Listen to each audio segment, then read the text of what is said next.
Tonight, staying behind. We hear from a man who chose to stay in Loche while the community once again evacuates at-risk people because of wildfires in the province's north. Also, the cycling community comes together to remember a Saskatoon teacher killed while riding her bike last week.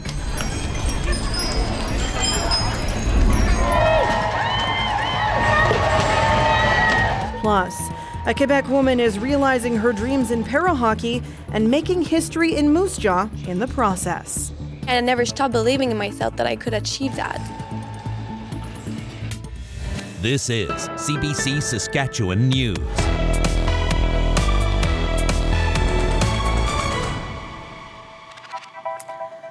It is Wednesday, May 31st, and the CBC Saskatchewan News starts right now. Good evening, and thank you for joining us. For the second time this month, wildfires have forced the village of Loche to declare a state of emergency and move at-risk residents out. In several communities, residents who only just returned home are leaving once again. At the moment, evacuees from at least 10 communities have sought shelter in other cities. You can see them here on the map. Some are staying in hotels in North Battleford, Lloydminster and Saskatoon. About 100 people are being bused to Regina from Loche today. Jason Warwick has the latest. Smoke is once again filling the air in and around several northern communities, including Loche, Clearwater River Dene Nation and Birch Narrows. More than 1,000 residents were forced to leave this area earlier this month. They returned home after the recent rain, but now fires are picking up again, bringing heavy smoke, and many of them are being told to leave again. This fire north of us is only about 6-7 kilometers from our community. And we're just staying inside. We can't go outside. We can't do nothing to enjoy summer at all. I still have a hard time moving around. I just don't jump up like I used to. Ken Roth has decided to stay at home in Loche for now, despite his health problems. He spent more than a year in hospital with COVID-19 and still has trouble breathing. Can you see that?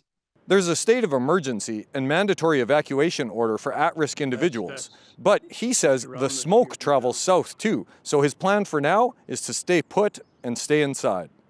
I don't have very, very good lungs and stuff, so if I go outside for more than a couple of minutes, I start coughing and can't breathe very well. So that's why I'm confined to my house right now. If it does get worse, we are planning getting out of town. One man coordinating the emergency response says he understands how hard it is for residents. He says this pattern of evacuating and returning could continue into the summer. I mean, I guess that's the challenge with fire is that, you know, things look positive, but they can turn quite quickly. And you know, we were surprised middle of the month. We're looking at a weekend where temperatures were going to go high, but winds were going to remain low. And the reality was winds were up to 40 kilometers an hour. The emergency coordinator with the Meadow Lake Tribal Council says the weather forecast is a bit of a mixed blessing. He said there is a chance of rain, but with that brings storms and the possibility of lightning and more fires. Jason Warwick, CBC News, Saskatoon. A new wildfire is causing concern in Alberta. It started on the weekend and has forced the entire community of Fort Chipewyan to flee. The hamlet is about 300 kilometers north of Fort McMurray. Residents are being transported out of the area by air over the next 72 hours. The evacuation will take place in stages, with priority given to the elderly and vulnerable. Temporary accommodations are being set up in Fort McMurray and Fort Mackay. Crews are battling the 3,000-hectare blaze from the ground and the air. There are 64 wildfires in parts of Alberta, 18 of them burning out of control. About 3,500 people remain on evacuation orders.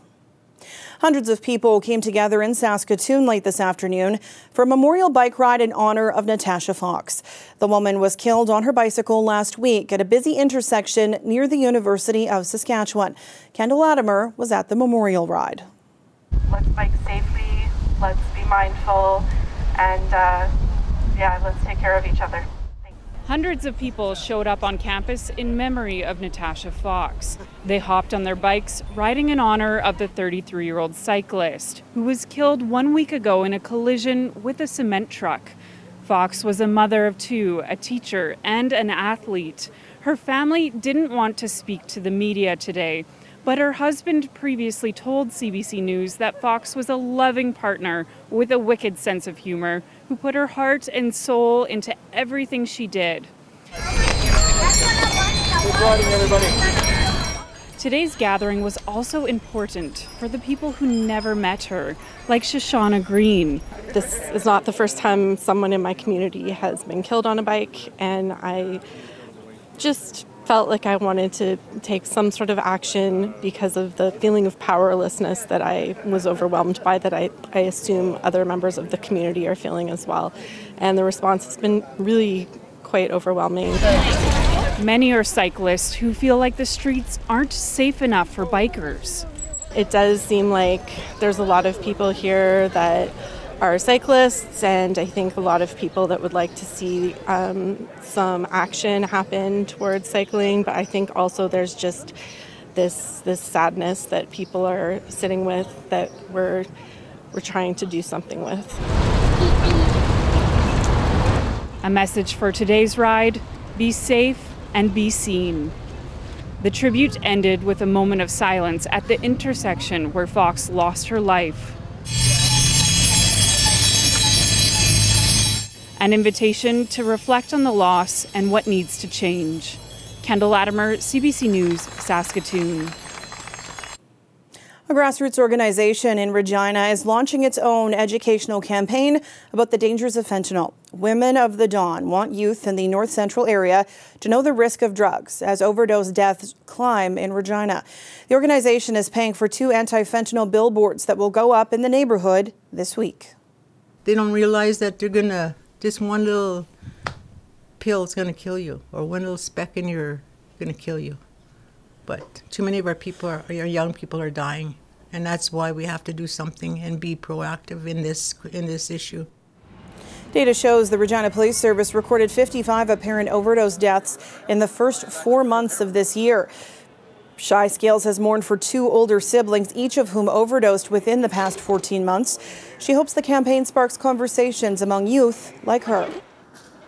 It upsets me because my sister, she had kids and stuff like that, and then my brother, he didn't want to die, so it does make me mad, and it's really it's hard for the whole family because it affects everybody in the family, not just the person that has the addiction. Women of the Dawn want to meet with school divisions about implementing educational programs in schools. A Saskatoon police SUV crashed into a sedan around midnight last night. It pushed the vehicle a considerable distance and required the jaws of life to rescue the driver. An eyewitness saw it all and shared the story with the CBC's Dan Zakreski. This was the scene after the crash. James Lockwood lives nearby and saw it happen. He saw a police cruiser with lights flashing, but no sirens. I see some lights come flashing down Spadina towards 33rd Street real fast, which caused me to have a look like, whoa, what's going on? Just as I'm doing that, some mass bang. There's a car that's probably turning left to go home from work. And she basically T-bones the Civic and pushes it 30 feet over towards the riverbank. Lockwood threw on his jeans and sandals and ran out to help. He went to the police SUV first. I try and open it up, and it's not opening real well, but she says she's okay. I look at the other car, it's just smashed. I'm like, well, I better get over there. I go over there, the passenger guy's out, like, what happened? And then the person who was driving is in the car, unresponsive, not breathing. And so I'm just saying, hello, breathe. Can you hear me? Lockwood says that the man started breathing again, but that it took the jaws of life to get him out of the wreck. Dan Zakreski, CBC News, Saskatoon. People plan to gather outside the Greater Saskatoon Catholic School Board building tomorrow for what organizers are calling a rally against bigotry. This comes after school principals were told to keep students away from an LGBTQ-themed rainbow tent at the upcoming Nutrien Children's Festival. The outrage is echoed in other places where school boards are refusing to raise pride flags. Adil Musa reports. It was a packed crowd with security. Still, at times, things got a little heated.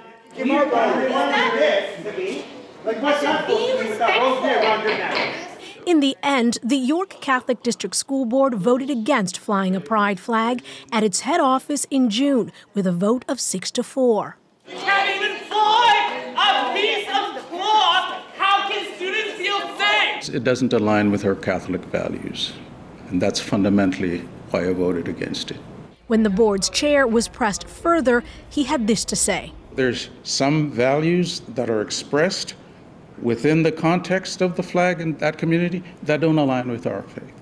Issues concerning pride have been a source of conflict for the board for months. Police were called to deal with angry parents who disrupted a meeting in late February over the issue of Safe Spaces stickers. Paulo De Buono teaches at another Catholic school board and is on a mission to make those in the Greater Toronto area more inclusive. But it hasn't been easy. De Buono filmed this in the lobby of the York Catholic District School Board meeting in April, where he was scheduled to speak in favor of the pride flag. My Jesus would fly the pride flag. De Buono says the flag is a symbol of acceptance for students who feel unsafe and unsupported. This is an unrepresented group for years. They deserve to be seen. They deserve to be shown that we stand up for their values, that they can be celebrated. Student trustees Antia and Jonah didn't get to vote on the issue, and they say they're gutted by the outcome. It was very tough to see and very disappointing, honestly. We represent the students and the community as well. Repeatedly, they've only asked for this flag to be risen. Ontario's education minister says he's disappointed too, but refused to say if he would mandate trustees to raise the flag. Idil Musa, CBC News, Toronto. We're fortunate to host this event for the second time since 2019, and I can only imagine that is the strength of the organization and the strength of the volunteers.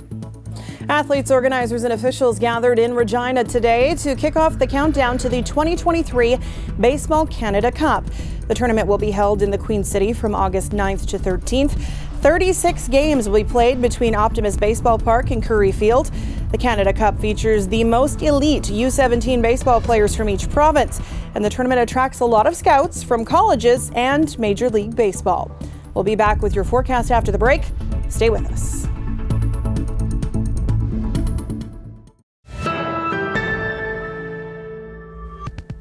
A 20-year-old para-hockey player is making history in Saskatchewan this week. Raphaelle Tousignant is the first woman to play with Team Canada at the World Para-Hockey Championship happening in Moose Jaw this week. As Sam Sampson shows us, her ice time this week could have global implications for the sport. History hits the ice. Raphaelle Tousignant is the first woman to play with Canada's national para-hockey team. When I started telling people that's my goal, I want to be on the men's team, people thought I was crazy or naive because I was young and like I'm a woman, they're men, they're bigger. And at the end of the day, I never stopped believing in myself that I could achieve that. Her family believed it too. The first time she tried the para-hockey, they tell me in a couple of years I will be at the Olympics. She told you that? She told us that. She's very far now. And the fans know it. I'm very excited that there's a woman on the men's national team.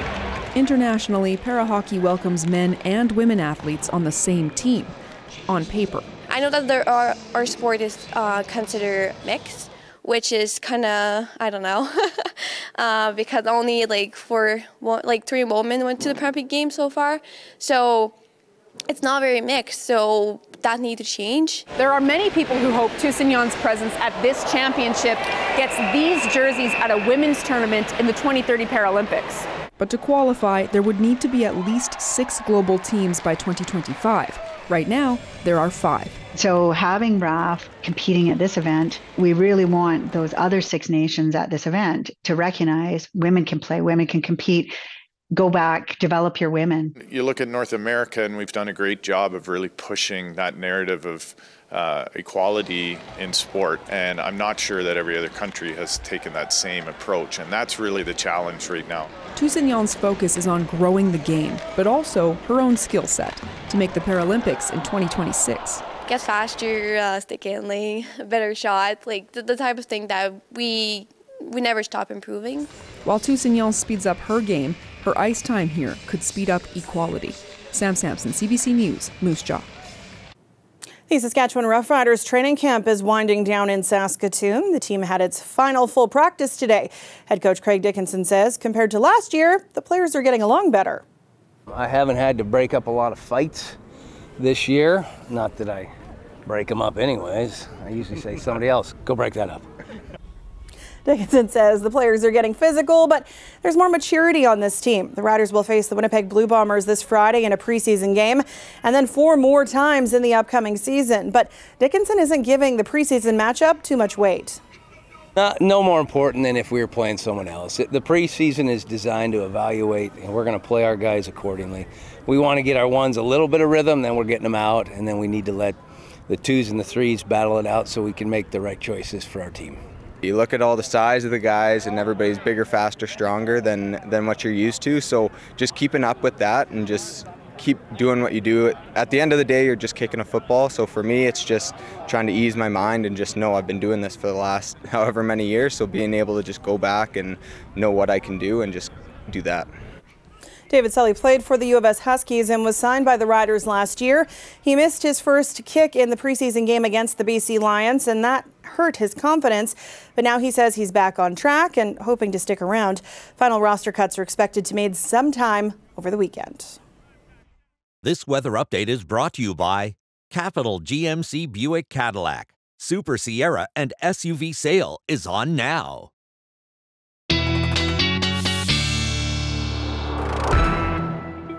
And our weather specialist, Ethan Williams, joins me now. It's been an interesting afternoon on that weather radar that's working again. Oh boy, yes, it is really getting a workout now, and that is because we are seeing those storms starting to pop up once again through the province. Earlier this morning, of course, those clear skies in the province helping those parcels of air to rise and create those big thunderhead clouds, and all of a sudden early afternoon, everything kind of just started exploding in southern Saskatchewan, and we're starting to see that even at this hour. There is a severe thunderstorm warning in place for the RM of Beaver River, including the Pierceland and Goodsoil areas, or the communities, and you're starting to see those storms move in to that area just in eastern sections right now. Severe thunderstorm watch in effect for the larger Meadow Lake and Green Lake area as well. Warm temperatures definitely fueling those storms today. All of these communities hitting 30 degrees or above, and this is how much above seasonal that was for you today in Prince Albert and Melfort. A good 10 degrees above normal for this time of year. And it also seems now that we do have a severe thunderstorm warning in an area just north of La Ronge too. Little radar coverage in that area, so we can't really see it. But of course, on top of that, air quality statements blanketing northern Saskatchewan still as a result of that smoke from those forest fires, and likely not going to be seeing very much of a reprieve of that over the next couple of days here. Winds keeping that in the province again tomorrow. Again, in northwestern sections, Loche northward, that's where you're seeing the worst of it.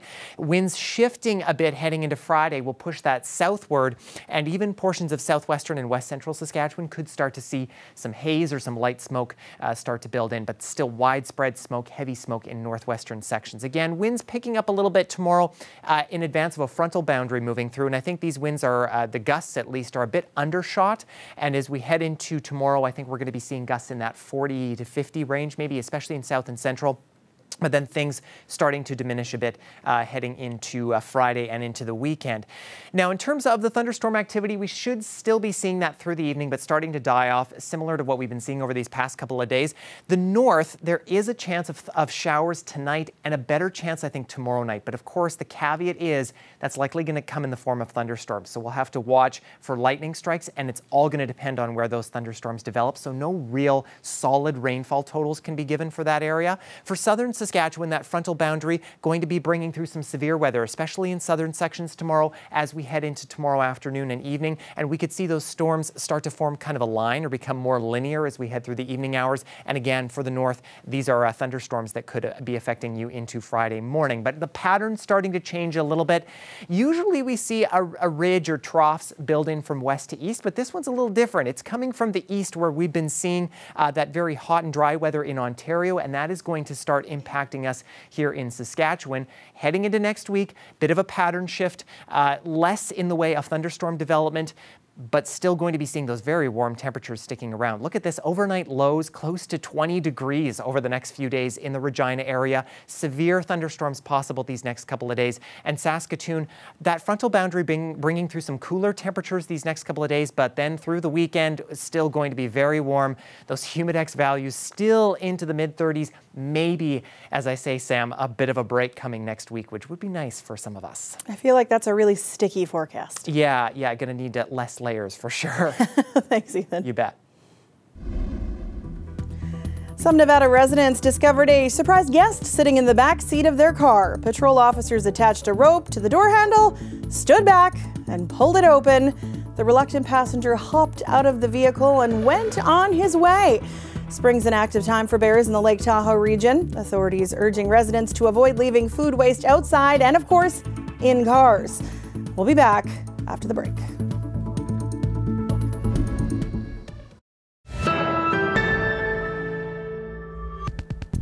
David Johnston says he will continue in his role as special rapporteur, investigating allegations of Chinese interference. Johnston released a statement after MPs voted in favor of an NDP motion calling on him to step down. Yeas pour 174, 174. Nays contre 150, 150. Je déclare la motion adoptée. MPs voted 174 to 150 in favor of the non-binding motion to remove Johnston. Opposition MPs are demanding Trudeau call a public inquiry into foreign interference in Canadian politics. That is something Johnston rejected in a report last week in place of public hearings. He says that he respects the right of members of the House of Commons to express their opinions, but he has a mandate from the government and a duty to complete it. At least 17 children and 1 adult went to hospital following an accident during a field trip in Winnipeg. 3 children were transported to hospital in unstable condition. All others are in stable condition. Most of the victims were treated for broken bones and other injuries. Some local residents are shaken by the incident. It was just ambulance after ambulance and fire truck after fire truck, which kind of sparked my interest as to what was happening. And I noticed all the fire trucks were turning into Fort Gibraltar here. The trip was inside the Fort Gibraltar complex. The group was reportedly walking on a platform at the historic site when it collapsed. They fell about 5 meters. All the children on the field trip were either 10 or 11 years old.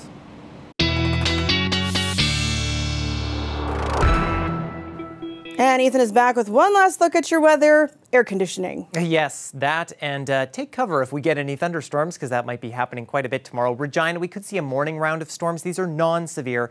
Temperatures quite warm in the morning. We'll see a bit of a reprieve mid-morning, and then from noon onward, that's when the severe risk starts to kick in. Be up around 25 degrees already by the noon hour. Saskatoon, less of a chance of storms tomorrow morning for you. Will be mostly sunny, but breezy. That's kind of the story tomorrow for south and central. Breezier than we've been seeing these past couple of days. And then again, a severe risk again as we head into the afternoon. Severe thunderstorm warning still in place for the La Ronge area, as well as the Good Soil region just northwest of Meadow Lake, and severe thunderstorm watch now extended eastward to encompass Prince Albert and eastern sections as well, Sam. So good night to keep your eye on the sky. Absolutely. You'll have more on that tonight at 11. I sure will. All right. Thanks for that. You bet. That's it for us tonight. For news anytime, you can always head to cbc.ca/Sask or subscribe to the CBC Saskatchewan YouTube channel. As I said, Ethan will be back with more local news and weather tonight at 11. Thank you so much for watching and have a great night.